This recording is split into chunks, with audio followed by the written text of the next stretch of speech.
सदियों पुरानी देश की पुरातात्विक इमारतों पर अवैध कब्जे करके उनमें नमाज पढ़े जाने के कई मामले आपके सामने होंगे, लेकिन एएसआई के द्वारा उनको नियमों के खिलाफ नहीं बताया जाता। लेकिन हाल ही में जम्मू कश्मीर के उपराज्यपाल मनोज सिन्हा के द्वारा मार्तंड मंदिर में पूजा अर्चना की गई। इस पूजा अर्चना को एएसआई ने नियमों के विरुद्ध बता दिया।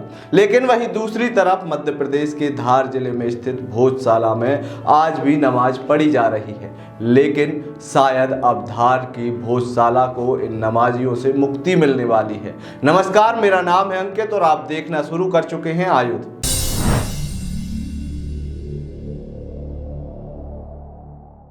भोजशाला में नमाज पढ़ने की अनुमति दे दी जाती है, लेकिन जब कोई हिंदू मार्तंड मंदिर में पहुंचकर पूजन अर्चना करता है तो एएसआई के जिम्मेदार अधिकारियों के पेट में दर्द मचने लगता है। एएसआई कहने लगता है कि ये तो नियमों के विरुद्ध पूजा हुई है, यहाँ तो पूजा हो ही नहीं सकती।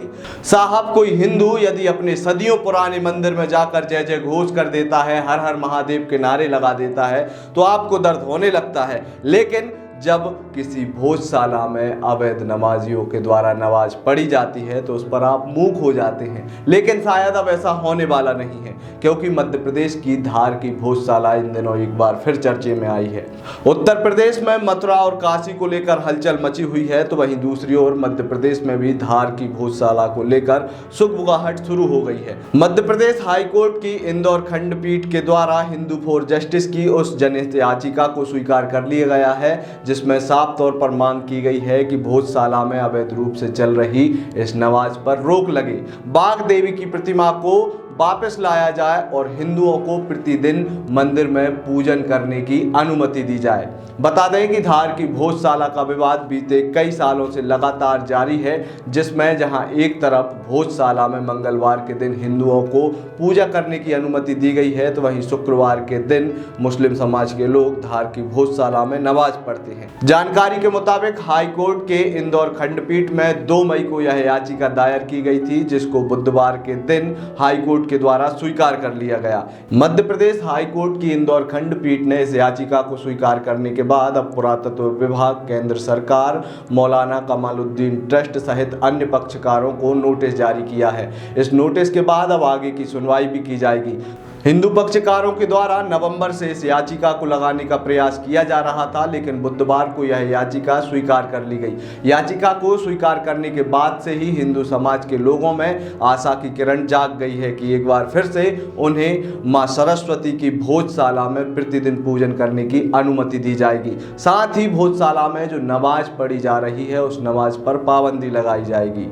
मामले की पहली सुनवाई जस्टिस विवेक रूसिया और जस्टिस अनिल वर्मा की युगल पीठ ने की, जिसमें संस्था के प्रदेश संयोजक आशीष जनक, राष्ट्रीय संयोजक डॉक्टर रंजना अग्निहोत्री की ओर से वरिष्ठ अधिवक्ता हरिशंकर जैन, विष्णु शंकर जैन ने यह आवेदन किया और आवेदन करने के बाद इन सभी पक्षकारों ने मांग की कि जल्द से जल्द कोर्ट के द्वारा हिंदुओं को उनका अधिकार दिलाया जाए। हिंदू फ्रंट फॉर जस्टिस की ओर से माननीय उच्च न्यायालय में एक याचिका दायर की गई है।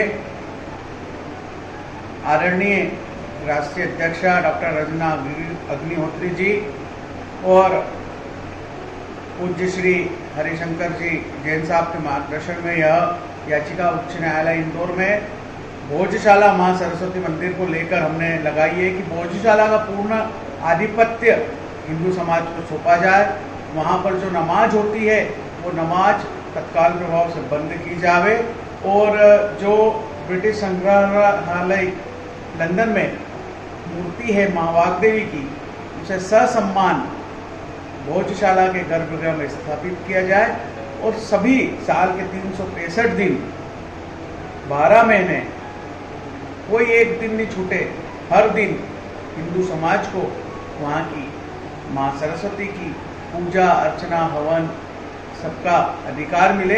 इन्हीं सब चीज़ों को लेकर हमने यह याचिका लगाई है, जो कि 2 मई को हमने वहाँ पे प्रस्तुत की थी और अभी 11 तारीख के दिन माननीय न्यायालय ने एडमिट भी कर ली है, स्वीकार करी है और सभी पक्षों को नोटिस जारी हो रहा है। ये तो हाल ही का मामला है, लेकिन अब आपको बताते हैं कि भोजशाला को लेकर यह विवाद क्या है और कब से इस विवाद की शुरुआत हुई। दरअसल भोजशाला की स्थापना परमार राजा भोज के द्वारा 1034 में की गई। इसे एक विश्वविद्यालय के तौर पर विकसित किया गया, जहां पर वेदों के अध्ययन साथ ही साथ संस्कृत की शिक्षा दी जाती थी। लेकिन इसके बाद इस पर आक्रमण शुरू हुए। आक्रमण किन्होंने किए? आक्रमण हमेशा की तरह मुगलों के द्वारा भोजशाला पर आक्रमण शुरू कर दिए।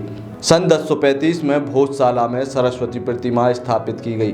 40 दिनों तक तब बसंतोत्सव मनाया गया था, जिसके बाद मुस्लिम शासक महमूद खिलजी द्वितीय ने सन 1594 में इसे मस्जिद में बदल दिया।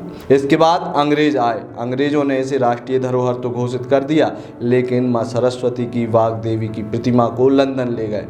1937 में यह नमाज की अनुमति भी दे दी गई, जिसके बाद 1952 में यह कैंपस भारतीय पुरातत्व सर्वेक्षण के अधीन पहुंच गया। 1937 में नमाज की अनुमति के बाद भोजशाला में विवाद की स्थिति बनने लगी। भोजशाला मुक्ति आंदोलन शुरू हुआ। भोजशाला मुक्ति आंदोलन से लंबे समय तक जुड़े रहे हिंदू नेता गोपाल शर्मा के मुताबिक धार स्टेट के दीवान ने सन 1937 में भोजशाला में एक दिन यानी कि ईद के समय नमाज की अनुमति दी थी, जिसके बाद 1977 में स्टेट के दीवान के ऑर्डर का उल्लेख करते हुए मुस्लिमों ने भोजशाला में नमाज पढ़ना शुरू कर दिया। लेकिन जैसे ही यहाँ पर नमाज शुरू हुई तो तब हिंदू समाज ने अपनी प्रतिक्रिया दी। प्रतिक्रिया में हिंदू समाज के द्वारा साफ तौर पर कहा गया कि धार के इस प्राचीन सरस्वती देवी के मंदिर में किसी भी प्रकार से किसी गैर हिंदू के द्वारा नमाज कैसे पढ़ी जा सकती है। बता दें कि भोजशाला में प्रति मंगलवार को हनुमान चालीसा का पाठ होता है, तो शुक्रवार को जुम्मे की नमाज पढ़ी जाती है। जुम्मे की नमाज के दिन बड़ी संख्या में मुस्लिम भोजशाला में एकत्रित होते हैं। लेकिन 2003 में एक बार फिर हिंदुओं को मंगलवार के दिन भोजशाला में पूजन की अनुमति दे दी गई। तब से हिंदू समाज मंगलवार के दिन यहां पर पहुंचकर पूजन अर्चन करता है। इसके अतिरिक्त बसंत पंचमी के दिन भोजशाला में बसंत उत्सव भी बड़े धूमधाम से मनाया जाता है। पूरे दिन यज्ञ और तमाम प्रकार के आयोजन किए जाते हैं, जिसमें पूरे मध्य प्रदेश का हिंदू समाज जुटता है और मां सरस्वती की उपासना करता है। लेकिन जब भी कभी शुक्रवार के दिन बसंत पंचमी पड़ती है, उस दिन धार का माहौल गर्मा जाता है। गर्मा क्यों जाता है? इसलिए गर्मा जाता है क्योंकि मुस्लिम समाज यह कहने लगता है कि हम भी बसंत पंचमी के दिन शुक्रवार के दिन भोजशाला में नमाज अदा करेंगे, जिसको लेकर प्रशासन को भोजशाला में तमाम प्रकार के सुरक्षा इंतजाम करने रहते हैं। कई बार तो यहाँ तक स्थिति बनी कि दोनों पक्ष आमने सामने हो गए और विवाद की स्थिति निर्मित हुई। ये तो था भोजशाला का इतिहास, लेकिन वर्तमान दिनों में भी भोजशाला में माहौल थोड़ा सा अलग है, क्योंकि जब से हिंदू समाज के द्वारा यह याचिका लगाई गई है, उसके बाद से कोर्ट ने तमाम पक्षकारों को नोटिस जारी किया। बुधवार को जैसे ही यह याचिका कोर्ट में लगाई गई, तो अगले शुक्रवार को बड़ी संख्या में आम दिनों से ज़्यादा मुस्लिम समाज के लोग भोजशाला में पहुंचे और नमाज अदा की। शहर के लोगों का कहना है कि आम दिनों में इस प्रकार से मुस्लिम समाज के लोग इतनी बड़ी संख्या में नमाज अदा करने नहीं पहुंचते थे, लेकिन इस शुक्रवार को जैसे ही याचिका का पता लगा, मुस्लिम समाज के लोग बड़ी संख्या में एकत्रित होकर भोजशाला में नमाज अदा करने पहुंच गए। लेकिन कुछ भी हो, जब से हाई कोर्ट ने यह याचिका स्वीकार की है, उसके बाद से हिंदू समाज के लोगों में एक बार फिर से उम्मीद की किरण जागी है। उम्मीद की किरण यह जागी है कि एक बार फिर से मां वाग्देवी की प्रतिमा भोजशाला में स्थापित होगी और हिंदू समाज के लोग प्रतिदिन अपनी भोजशाला में पूजन अर्चन कर सकेंगे।